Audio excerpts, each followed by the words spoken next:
प्रभु यीशु मसीह के सामर्थी नाम में आप सभी श्रोताओं को और देखने वालों को सभी को अनुग्रह एवं शांति बहुतायत के साथ मिलती रहे। प्रभु आपको बहुत बहुत आशीष दे। तो मेरे प्रिय भाइयों बहनों, आज फिर से मैं आपके बीच में परमेश्वर के वचन को लेकर आई हूँ और इसको सुनिए और आशीषों को पाइए। तो हम देखते हैं परमेश्वर का वचन, नीति वचन 3 अध्याय उसका 5वां और 6वां वचन को हम देखेंगे। मैं आपके लिए पढ़ूंगी। तू संपूर्ण हृदय से यहोवा पर भरोसा रखना और अपनी समझ का सहारा ना लेना। देखिए मेरे प्रिय भाइयों बहनों, कभी कभी ऐसा होता है कि हम लोग जो हैं अगर पढ़ाई में अच्छे होते हैं या हमारा कोई भी कार्य होता है, हम उस कार्य में सफल हो जाते हैं, तो क्या होता है, हम क्या करते हैं, हम सोचते हैं कि अरे हमारी तो समझ ऐसी थी, हमारी समझ ऐसी नहीं होती तो थोड़े ना हम ऐसे हो जाते।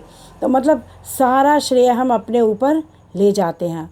और मान लीजिए कि एक बच्चा है, पढ़ता है, लिखता है और क्या हुआ कि पढ़ाई करी, उसने अच्छा डिवीज़न से पास हो गया, तो वह बच्चा कहने लगे कि मैं तो अपने अच्छे नंबर्स जो हैं मेरी वजह से ही तो आए हैं, मैं नहीं पढ़ता तो मैं ऐसा कैसे हो सकता था। लेकिन मेरे प्रिय भाई बहन, बात बिल्कुल सही है कि नहीं पढ़ेंगे, नहीं स्टडी करेंगे आप तो कैसे आएंगे नंबर।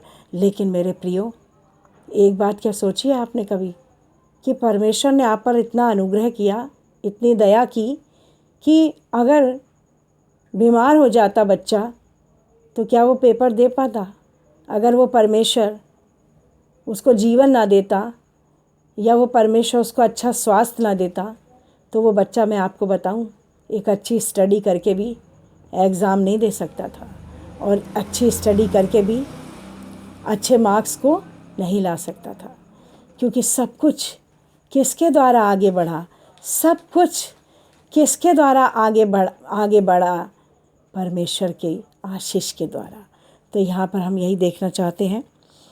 और अपनी समझ का सहारा ना लेना, उसी को स्मरण करके अपने सब कार्य करना, तब वह तेरे लिए सीधा मार्ग निकालेगा। उसी को स्मरण करके, क्या लिखा हुआ है, अपने सब कार्य करना तब वह तेरे लिए सीधा मार्ग निकालेगा। तो हमें क्या है, हमें अपनी समझ का, अपनी बुद्धि ज्ञान का, अपनी पढ़ाई का, अपने रुपए पैसे का, अपनी धन दौलत पे हमें घमंड नहीं करना चाहिए और उसका सहारा नहीं लेना चाहिए कि अगर मेरे पास पैसा नहीं होता तो थोड़ी ना मेरे पास ये चीज़ होती है। मेरे प्रियो, आपके पास पैसा भी होता, लेकिन अगर वो पैसा आपका किसी गलत चीज़ में लग गया होता तो क्या आप अपने भले के लिए जो अच्छी चीज़ आपने आज ली है तो क्या आप ले पाते? क्या हुआ, परमेश्वर ने आपके उस पैसे को आशीष दी, और आशीष दी तो वो पैसा जो है गलत जगह लगने से बच गया और आपको क्या दी? परमेश्वर ने घर में एक नई चीज़ की आशीष दी। तो यहाँ पर हम जो है कभी भी अपने ऊपर श्रेय ना ले जाएं कि मैंने ऐसा किया, मेरी समझ के द्वारा ऐसा किया। हमेशा मेरे प्रिय भाइयों बहनों, जीवन में आप जब भी सफलता प्राप्त करते हैं या अच्छा जीवन जीते हैं तो कभी भी ऐसा मत कीजिए कि मैंने किया है, मैं नहीं करता तो ऐसा कैसे होता। सब कुछ दया और कृपा उस परमेश्वर की होती है, क्योंकि अगर वो प्रभु का अनुग्रह, उसकी दया, उसकी कृपा हमारे जीवन में ना होती तो शायद आप ये कार्य नहीं कर पाते, आप उस खुशी को हासिल नहीं कर पाते, क्योंकि परमेश्वर की दया, उसकी कृपा, उसका अनुग्रह आपके साथ नहीं होता है, क्योंकि उसका अनुग्रह हमें सब कुछ देता है। इसलिए मेरे प्रियो, कभी भी अपनी समझ का सहारा ना लेना। समझ के ऊपर ये मत कहना कि मैं ऐसे नहीं करता तो ऐसा कैसे होता।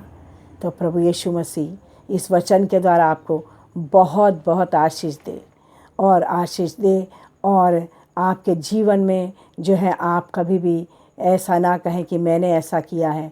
आप हमेशा परमेश्वर के नाम को ऊंचा उठाएं, उसके नाम की बड़ाई करने वाले हो सकें। आप सभी को जय मसीह की।